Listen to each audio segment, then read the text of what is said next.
And we're back. Small successes. So we had to start off this day by just checking what we needed. Although I did notice in this time that the town hall has a allies and feuds menu on the side there. So very excited about that. I was just clearing out some space when our lovely builder decided she would actually do it. So instead of showing you too much grinding today, I just showed me chucking everything in. Because this is what really starts the building of our wee Birch empire. I did decide though that I needed to feed my colonists, because if I don't they will die and I will have to do more all on my own. So we got farming. With the help of a stone hoe and some 1, 2, 3, 4 counting, I started building our farm, which this lovely colonist decided to walk on. I'm pretty sure she spent every day I was on just walking over top of the farm. But in between, I was still clearing, so I was getting resources and chucking them in so we could make a start on our town hall. And then it was just a lot of wood chopping. And I'm pretty sure I underestimated how much birch I would need every time. So I would successfully make stuff, and then I had to go back to deforestation. But I started a farm, and in theory, farms help nature. Yes, I did rearrange some of my berries too, so they weren't just everywhere, which I do realize now, and by the end of this I do realize it, I can put them in the actual hoed ground and they grow faster. So I did waste a fair bit of time. But then I decided to get distracted with inventory management. And it doesn't make sense to a lot of people that I talk to, but I like to have a hard materials and a soft materials and food. I didn't actually make a food at this point, but this is me trying my best to put stuff where I need it. And then I did go on a wee adventure, because there's a lot hanging around at the moment. And then I saw sheep.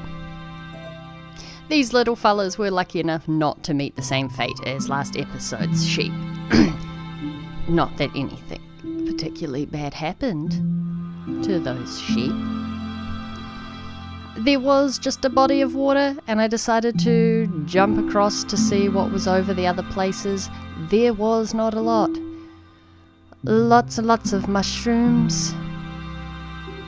There were some random cauliflowers and things, but nothing interesting. So we went off again. And then we found more birch, which is good, but I also got lost in the birch, which was really uninteresting, and then I was late coming home. Which did make me think that maybe if I want to survive this and rule this empire, we're gonna need to take a bed with us. But it was nice to come back and see the progress in the town hall, even though the birch at level 1 looks like a horrendous mess. But it's fine. We just sleep that off. And then we get back to farming, and this is when I realized that all those wild seeds can go on the farm and they grow faster. So the farm becomes a complete mishmash. And the one thing that I really wanted, I didn't wait long enough for it to grow. But I did think, as the town hall was coming to completion, the next thing we would need is a tavern. So I started getting the tavern ready and decided to place it right next to the town hall.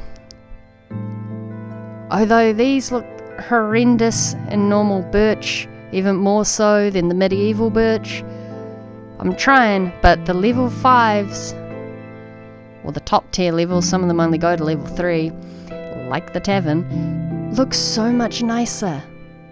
We've just got to put up with level 1. Gonna look like the crazy mayor, I guess, ruler of the empire. but by the time we get things leveled up, they're actually going to look good. I hope. But in checking that everything sat nicely, and hopefully I didn't put things into the ground like I did with the builder's hut, and just check we weren't building off a cliff, thought why not? Looks good. Especially if we can walk out from the town hall and not walk into the side of the building is great. And also not be too far away from the tavern, because I feel like if my citizens, my colonists even, have to put up with me, they're gonna need a drink. Or at least some good food to make the pain go away. And again, level 1 looks real mismatch modge, but it kinda just goes with the theme at the moment, so we said yes. The barrel was built into the ground, which was fascinating. Well, we're gonna build her. And then back to our favourite part of this episode, chopping birch. Lots and lots and lots of birch. And here I decided to distract myself with landscaping with gravel. Exciting stuff. But I was trying to remember where I could get andesite from, because I hadn't come across any yet. And you would think, as the mayor of this township, this budding township, that birch would be the answer, but it was not.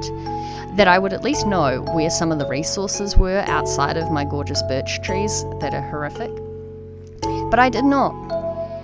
And I got a bit worried because I couldn't remember where to find it, and I was pretty damn sure that it should have been as common as these trees. And as you can see, got the trees, don't have the andesite. So I just kept cutting trees to feel like I was accomplishing something. It was a slow progression, and every time I opened the need list, the andesite sat there and mocked me. But it was fine. This is the point that my villagers, colonists, humanoids actually started getting hungry, and because my farm was relatively new, nothing had grown. So I shared out the splendors of my exploration like a good person, except that chick. She didn't even want any food. And neither did Esther, but we decided that it's best to give her something more than just the tools she needs, because surely she would need some food. I thought she would have needed food first, considering she is the worker. The rest of the colonists are currently freeloading. They just wander around trying to destroy my farm. But I'm kind and caring ruler who's being haunted by the andesite. I found the sheep again. And those gorgeous sheep help us make some beds. But me being an Ignon, it didn't clear my inventory, so I could only make one bed at a time, and decided to not clear my inventory and simply make one bed at a time. But it was fine, because we had so much birch that we were able to get most of this done. Just not the andesite, and not my favourite framed things. I hate using that machine, but this time I didn't stuff it up as much.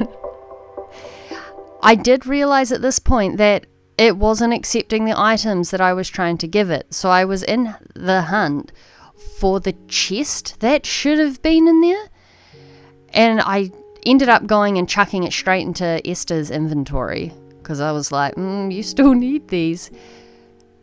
But if I can't fit them in the chest, and I don't know what she's put in the chest, I can't use the wee quick menu. So quite a few times I searched. Could find a log and a hole in the wall, but I couldn't find the chest. And then I finally waited the right amount of time to get some wheat. So we have our first piece of wheat. We are officially successful. And I had plans. I had plans for this piece of wheat. It might have involved my woolly little friends and captivity. But they didn't complain. I even gave them torches because I didn't want stuff to spawn and kill them. I'm very kind and caring ruler. And once I found the little things again, which I didn't realize how far across the island they were because I get lost a lot, they just followed me home, and I got this little guy. Truth be told, I didn't actually see it, but because I had the wheat out, it sounded off at me and scared the life out of me. But he let me know he was ready to come. So we doodled home because I didn't want to lose him, and then graciously welcomed him into his new tiny home. He's a modernist. He's got the tiny home down packed. And then I stuffed 2 more in with him. Because what's the point of having a nice little home if you can't have friends? They even sneaked in the back. And then I shore them because it was such a hot day. Then was the mission for andesite. And this shows how little I was paying attention. I went through several caves, which also made me wonder if something was wrong with the world spawn, because there was like no mobs. At the start of last episode, there was a creeper running around at one point, but he was down in a cave and I just blocked him off, so we didn't have to look at him. But I went through like all the wee caves and openings, and nothing. They must have heard that I was a kind and caring leader and didn't want to hurt me. But I also felt like something was wrong with that, so I will have to check. And it turns out there's a giant underwater hole right under my base, which could be fun. But I saw this shiny thing, and I thought, what on earth is that? But it turned out to be a drown, so there were actual mobs. But this guy, decked out and everything, just didn't want to die. And when he did, he only gave me rotten flesh and some pants, which was better than nothing. But I just had to turtle back on and try and find some andesite while knocking down all the gravel because I find that amusing. Had a snack, got back to it, tried not to die, shore the sheep, listened to Esther complain a bit and gave her some more tools. And then it turned out at some point I had got andesite and I just hadn't paid attention. So that was lovely. However, at the end of this day, I had a partial farm. I like a nice clean-cut farm. It's nice. Which led up to a hole that I fall in constantly, and our little builder's hut, which is delightful. But it reminds me of like zebra print, and that murders my poor brain. And we take our stairs up to a town hall, which blocks the view of our lovely supply ship. So if anyone asks, we were here the whole time. And then this is the progress so far on the tavern. As you can tell, there is a lot of landscaping to do. And these wee sheep are going to help us do that by being great little ornaments. But this is us so far. I hope you enjoyed, and I'll see you in the next episode.